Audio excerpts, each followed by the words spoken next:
मुझे कुछ साथियों ने कल बताया कि पत्रकार बंधु कह रहे हैं कि भैया कैंप में आप प्रेस कॉन्फ्रेंस करते हो, वहाँ गर्मी बहुत लगता है।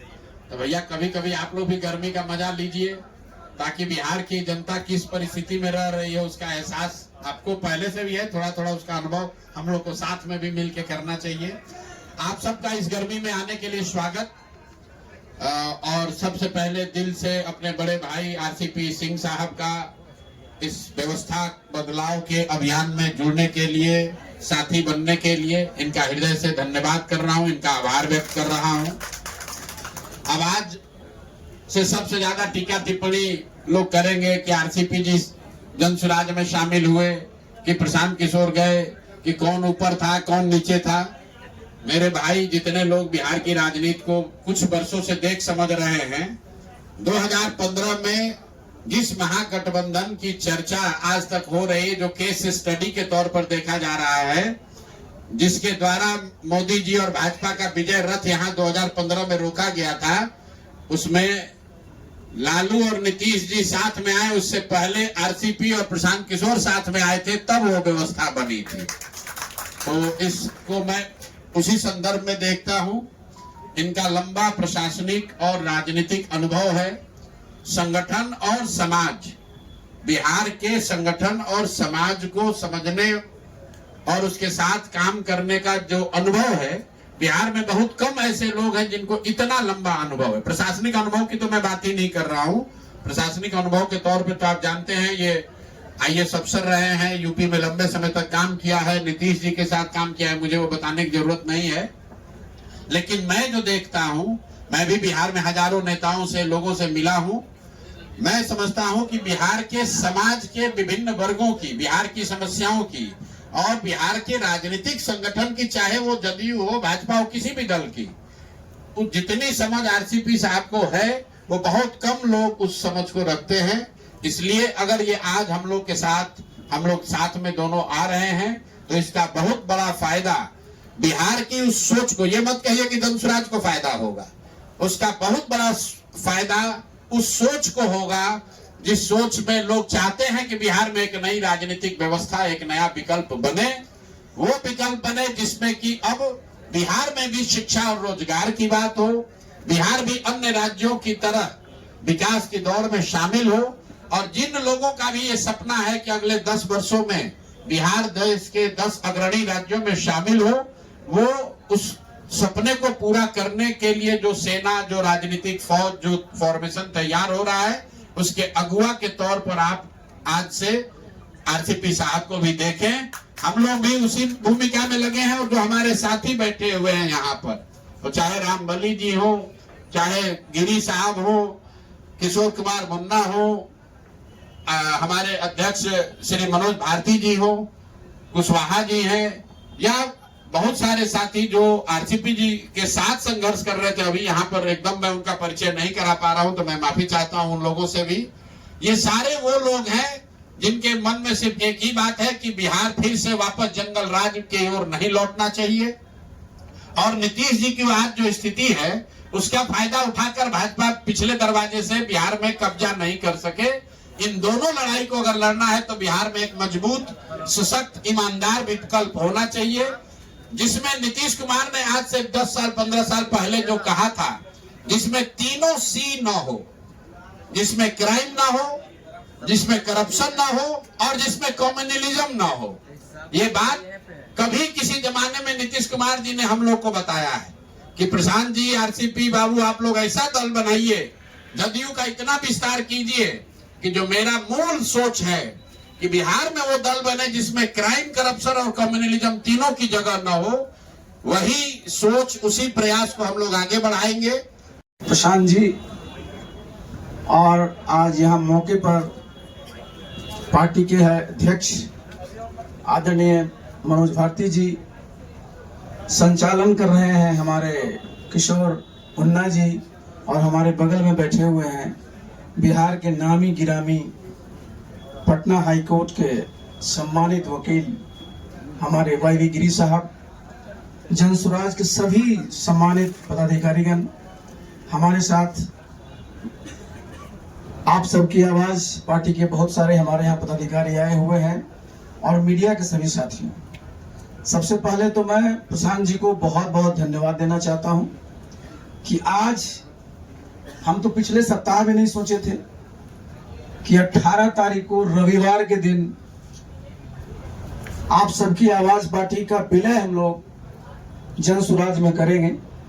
देखिए, मैं तो इन सब चीजों में विश्वास करता हूं और आज रविवार का दिन है। हम लोग सूर्य के उपासक हैं, बिहार में छठ की पूजा सब करते हैं, तो आज सूर्य भगवान का दिन है। बहुत ही हमारे लिए तो शुभ है। ये तो महज संयोग है और न मैंने कभी सोचा था, न मेरे किसी साथी ने सोचा था कि इतना शीघ्र ये होने वाला है, लेकिन ये हो गया।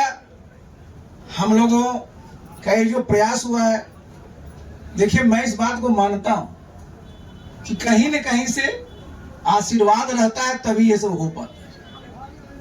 तो सबसे पहले तो जितने भी हमारे यहाँ नेता हैं जन सुराज के, उनके प्रति भी मैं आभार प्रकट करना चाहता हूं। और आप लोग भी 2 वर्षों से ज्यादा समय से पूरे बिहार का दौरा किए, कोई इलाका नहीं है जहां आप नहीं गए, पैदल गए। मैं भी समझिए कि बहुत वर्षों से पैदल तो नहीं, लेकिन बिहार के हर एक कोने को छाना है। और हम प्रशांत जी अभी बैठे हुए हैं, अभी चर्चा हम लोग कर रहे थे 10 साल पूर्व 2015 में हम लोग इसकी चर्चाएं कर रहे थे। महागठबंधन की जो सरकार थी, किस प्रकार से मेहनत किया गया था और कामयाबी हासिल हुई थी। आप भी जानते हैं, हम लोग भी समझते हैं कि सबकी अपनी अपनी एक खासियत होती है। और बिहार में भी क्या है, सब लोग बोलता है कि साहब 2 बहुत मजबूत संगठन है, एनडीए है, इंडिया है। हमने कहा कि एनडीए में भी हम लोग काम किए हैं, इंडिया में भी काम किए हैं, और हम दोनों तो इन लोगों के लिए मजदूरी किए, और अपनी पहली बार जब अपना घर हम लोग बना रहे हैं, तो भाई ये तो मजदूरी नहीं, ये तो अपने ही लिए हम लोग करेंगे। और हमारा घर क्या है? हमारा घर ये सुंदर बिहार, खुशहाल बिहार है। और इसके लिए आप देखिए, जहां भी आप देखते हैं, जहां मैं सुनता हूं प्रधानमंत्री जी को बहुत कस करके कहते हैं कि 2047 में विकसित भारत बनाना है, बिहार के बारे में चर्चा नहीं होती। बिहार में कहीं आप लिखा रहेगा विकसित बिहार, लेकिन जितने भी पैमाने हैं, जितने भी मानक हैं, अगर देखिएगा बहुत बहुत पीछे। मैं एक बार नहीं, मैं कई बार मीडिया साथियों के सामने कर रहा हूं, मैं रिपीटिंग करने के बावजूद भी मैं कर रहा हूं कि आप देखिए किसी भी प्रदेश के प्रति व्यक्ति आए, भाई भारतवर्ष में करीब करीब 2 लाख रुपया है, बिहार में आज भी 60,000 नहीं पार कर पाया। और 2047 में जब राष्ट्रीय आय 15-16 लाख हो जाएगी, तो अगर यही स्पीड रहा तो बिहार उस समय भी 3-4 लाख पर रहेगा। तो जरूरी किस बात की, जिसकी चर्चा प्रशांत जी कर रहे थे कि भाई वो बिहार, यहाँ क्या होता है, सब लोगों को डिमोरलाइज किया जाता है कि बिहार में कुछ नहीं है। क्या बोलते थे कि यहाँ बालू है, फिर एक नाम ले लेते, मैं नाम नहीं लूंगा, और फिर कहते थे आलू। मतलब कहीं यहाँ कोई खनिज संपदा है ही नहीं। मैं तो पूरी जिम्मेवारी के साथ एक बार नहीं, मैं दर्जनों बार कहा हूं, चूंकि मैं साल भर ही रहा हूं केंद्र में इस्पात मंत्री, नेशनल मिनरल डेवलपमेंट कॉर्पोरेशन उसके अंदर आता है। जब मेरे सामने प्रेजेंटेशन हुआ था प्रशांत जी, मैं तो बिल्कुल उछल गया कि आज जिस रेयर अर्थ की बात कर रहे हैं, चाइना सबसे बड़ा प्रोड्यूसर है उसका, बिहार में आपका नवादा से लेकर करके आप चलिए भागलपुर तक पूरा का पूरा कूद भंडार है सोना का। कहीं आज भारत में खुदाई नहीं हो रही है, बिहार में एक जगह नहीं 2 जगह सोना का कूद भंडार है, टंगस्टन का अकूत भंडार है, बहुत सारी चीजें। और आप कहिएगा कि या तो आप तो रहे नीतीश बाबू के साथ, तो काहे ने उनको बताए थे? मैंने 4 घंटे मैंने उनको बताया था कि ये है, और लोगों को बताया जाए बिहार में क्या कतार है, झारखंड बट गया तो सब तो खनिज वहां चला गया, बिहार में क्या कर पाइएगा? तो बिहार में हमारे पास खनिज भी है, हमारे पास मानव संसाधन है, हमारे पास आज तो टेक्नोलॉजी कहीं से आती है। सिर्फ कमी किसकी है? फाइनेंस की। तो किसी भी प्रदेश में जो इन्वेस्टमेंट आता है उनका घर का होता है, जितने फाइनेंशियल इंस्टीट्यूशन उसके होते हैं। लेकिन बिहार में कभी चर्चा होती है क्या? आज भी देखिए सेमीकंडक्टर्स के यूनिट लगे हैं देश में। पहले बिहार चूक गया, हमारा कोयला था, कारखाना का आपने लगा दिया। आज सेमीकंडक्टर आईटी का भी लगना है तो बिहार कहीं नहीं है साहब। कभी बिहार की किसी भी नेता को हमने कहा था, मुख्यमंत्री को चिट्ठी लिखिए आप प्रधानमंत्री जी को, तो भाई आपके गुजरात में 2 और 5 बना लीजिए, हमको चिंता नहीं है। लेकिन बिहार में 13.5 करोड़ की आबादी है, यहाँ सेमीकंडक्टर नहीं लगे। हमारे आईटी के बच्चे आप ही के यहाँ जाकर के जाएंगे, बिहार सिर्फ मजदूर की मंडी बन करके रहेगी। तो देखिए, मैंने प्रशांत जी को भी देखा। अब मुझे सबसे अच्छा क्या लगता था, मैं रोज घूमते रहता हूँ बिहार के जिस कोने पर जाइए, प्रशांत जी सबसे अच्छा है कि सब जगह लिखा हुआ है कि जब ये सरकार बनेगी तो 5 चीजें तुरंत मिल जाएगी। और वो देखिए सब जो है जन सरोकार से सब जुड़ी हुई बातें। तो प्रशांत जी का अपना अनुभव है और ये इनकी अपनी एक स्ट्रेटजी है, सोच है। और मैं भी 43 वर्षों से यही काम करता रहा हूं। या तो मैं सरकार में 28 साल रहा और 15 साल से मैं इसमें हूं। तो गिरी जी बैठे हुए हैं, वैसे ही मैंने एक दिन चर्चा किया तो हमने कहा, अरे गिरी जी आप लोग भी पढ़े लिखे, हम लोग भी दिन भर हम लोग सड़कें पर घूमते रहेंगे। बहुत ही देखिए होना रहता है और ये तुरंत हुआ। और ये मैं समझता हूं, मैंने बताया ना कि ये बहुत ही शुभ है। और हम सब लोग यहाँ जितने लोग बैठे हैं सब काम में विश्वास करें और हम लोग काम किए हैं, काम करेंगे, काम करके दिखाएंगे।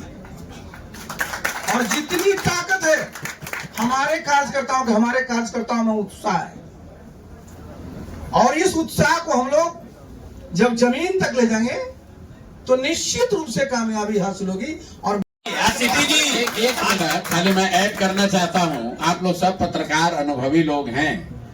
अभी जनता दल यूनाइटेड में जो सो कॉल्ड आप लोग जिसको बड़ा नेता कहते हैं, तो 4 नेता 5 नेता का नाम आप लोग लिख लीजिए और उनसे जाकर जरा पूछ लीजिए कि जनता दल यूनाइटेड की नीतीश कुमार की जीवन की जो सबसे बड़ी राजनीतिक लड़ाई थी उसमें उन 4-5 लोगों की क्या भूमिका थी। वो 4-5 लोग तो अपना क्षेत्र न बचा पाते अगर हम लोग मदद नहीं कर पाते, वो क्या दल चलाएगा भाई। वो तो विशुद्ध तौर पर सत्ता में बैठकर कमजोर नीतीश कुमार का फायदा उठाकर वसूली कर रहे, सब वसूली मंत्री है। हमसे सुनिए, हमको कहता है भेजेंगे लीगल नोटिस, तो हम लीगल नोटिस करने वाले हैं। हमने कहा ये वही आदमी है जो कांग्रेस के अध्यक्ष रहते हुए ये हिम्मत नहीं होती थी कि लालू जी के घर जाएं। जब गठबंधन की बात हुई तो यही आरसीपी सिंह है जो जाकर कहे कांग्रेस को 40, तो लालू जी ने कहा कि आरसीपी हम लोग के साथ धोखा कर दिया है। तो उसके बाद ये लोग डर के मारे लालू जी से बात करने नहीं जाते थे। तब माननीय सदानंद बाबू जिंदा थे और मैं कैमरे पर कह रहा हूं, पूछ लीजिए, इनकार वो नहीं कर सकते। किसी पत्रकार ने पूछा भी था तो उन्होंने स्वीकार भी किया।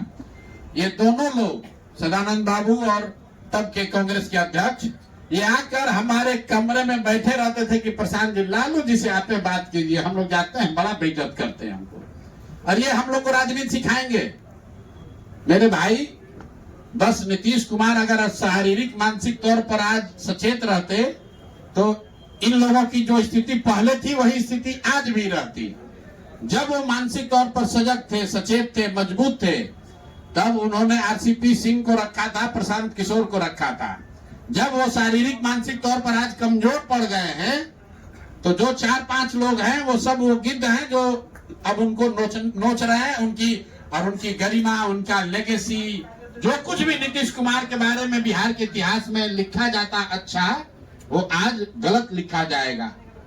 अगर नीतीश बाबू आज से 3 वर्ष पहले पद छोड़ दिए होते तो बिहार की जनता आने वाली कई पीढ़ियों तक लोग उस आदमी को याद करता कि नहीं, कुछ भी हो, नीतीश कुमार ने बिहार को सुधारने के लिए कुछ किया है। लेकिन आज जब उनका पद छूटेगा तो लोग ये लिखेंगे कि ये वही नीतीश कुमार है जहां अधिकारियों का जंगल राज हो गया। ये वही नीतीश कुमार है जहां लोगों ने सबसे भ्रष्ट सरकार देखी। ये वही नीतीश कुमार है जहां 4 लोगों ने टिकट बेचा इसमें कौन है जो कार्यकर्ता को जानता है? अभी आप लोग जाइएगा इस प्रेस कॉन्फ्रेंस के बाद, जो नीतीश कुमार का 4 सबसे बड़ा राजनीतिक सिपह सलार अभी बना हुआ है, उससे पूछिएगा कि जदयू का जितना जिला अध्यक्ष है उसका खाली अध्यक्ष का नाम बता दो बिना कागज देखे। ये देखिए आरसीपी बाबू हंस रहे हैं।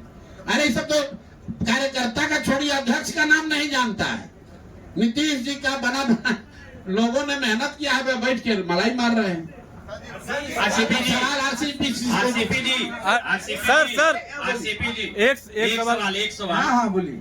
आपके रहते हुए प्रशांत किशोर जी को जदयू क्यों छोड़ना पड़ा? देखिए, आप ये जो बात पूछे ना, तो आप जानते हैं, ये भी जानते हैं, नीतीश जी का जो काम करने का स्टाइल है ना, जब उनके साथ काम करिएगा तो समझिए जितने निर्णय होते हैं, मैं बता दूं, वो सारा निर्णय, ये ठीक बोले, जब उनका पूरा सभी फैकल्टी उनका तो काम करता था, सबका सुनेंगे, वो सबका कहेंगे, लेकिन अंतिम निर्णय उनका होगा, लेकिन कभी ओन नहीं करेंगे। अगर अच्छा हुआ तो नीतीश बाबू, गड़बड़ हुआ तो आरसीपी सिंह, प्रशांत किशोर, कोई और नाम आ जाएगा। आरसीपी में है। हाँ बोलिए। कितना यार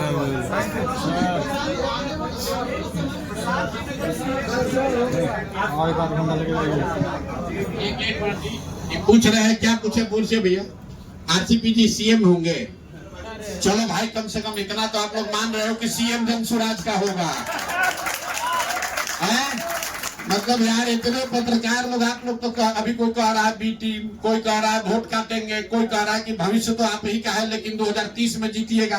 कम से कम ये देखिए असर, क्या तुरंत कह रहे भैया सीएम कौन होगा? तो इतना तो मान रहे हो कि अब सरकार जनसुराज की बनेगी। अब उसके बाद सीएम, जब सरकार बनाने की क्षमता हम लोग में है, तो हम लोग में ये भी क्षमता है कि चुन ले कि कौन सीएम होगा।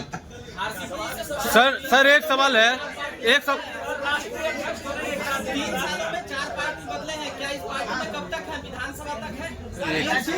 3 सालों में चौथी पार्टी में हिस्सा बने हैं, तीसरी पार्टी, चौथी पार्टी। क्या 2000? सर एक सवाल है। अरे भाई, मैंने तो देखो सर उस सवाल का जवाब तो हम दे दिए थे ना। सर एक सवाल है। आरसीपी क्या बोल रहे? आरसीपी जी एक सवाल इधर, आरसीपी जी, अरे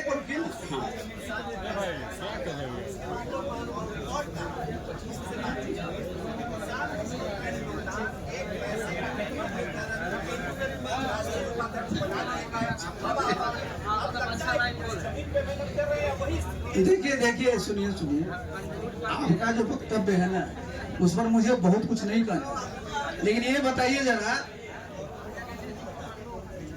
जिस समय प्रशांत जी बने थे उपाध्यक्ष, पार्टी के अध्यक्ष कौन थे? नीतीश बाबू थे। हमसे भी सीनियर कौन थे? केसी त्यागी थे, चलो महासचिव है ना थे। तो देखिए, जब हम लोग के नेता ने प्रशांत जी को जब ये पद दिया, किसी ने विरोध किया था क्या? काहे विरोध करेगा भाई? प्रशांत जी आपको चुनाव में जितवा दे, तब तो प्रशांत किशोर जिंदाबाद। और प्रशांत किशोर को अगर कोई पद दे दे तो क्या कहेंगे कि भाई गलत है? देखिए, चीजों में आपको इस चीज को देखना पड़ेगा। आपने जो कहा, अगर आरसीपी जी ने या किसी ने कहा कि इनका क्या योगदान है, बिल्कुल ठीक कहा। मैं स्वयं से कहता हूं कि बिहार की राजनीति में, बिहार के समाज को सुधारने में मेरा योगदान कुछ नहीं रहा है। 15 तक योगदान नहीं है, तभी तो आकर 21 से फिर से आकर उस योगदान को देने के लिए ईमानदारी से काम कर रहे हैं। हम उनमें से नहीं है जो ये कहेगा कि बिहार को बनाने में हमारा बहुत योगदान है। 15 के चुनाव में, चुनाव जिताने में मेरी भूमिका थी। बिहार के समाज के लिए, बिहार के लिए मैंने अपनी ओर से कोई प्रयास नहीं किया था। वो प्रयास मैंने 2022 से मई में शुरू किया था। तो अगर आरसीपी जी ने या किसी ने ये कहा भाई प्रशांत किशोर का बिहार में कोई योगदान नहीं, आप लोग भी कहते हैं, पूछे तो आप ठीक कहते हैं, मेरा योगदान नहीं था। हम तो देश दुनिया घूम रहे थे, लेकिन मई के बाद हमने कुछ योगदान करना शुरू किया है। हम ये नहीं कर बहुत योगदान कर दिया, थोड़ा बहुत प्रयास कर रहे हैं बिहार को समझने का, बिहार के लोगों से जुड़ने का। और हमें कोई हड़बड़ी नहीं है, 5 बरस, 10 बरस, 20 बरस योगदान करेंगे। और जब जनता मानेगी कि योगदान किया है, तभी उसका दावा करेंगे। बिना काम किए हुए मजदूरी नहीं मांगते हैं।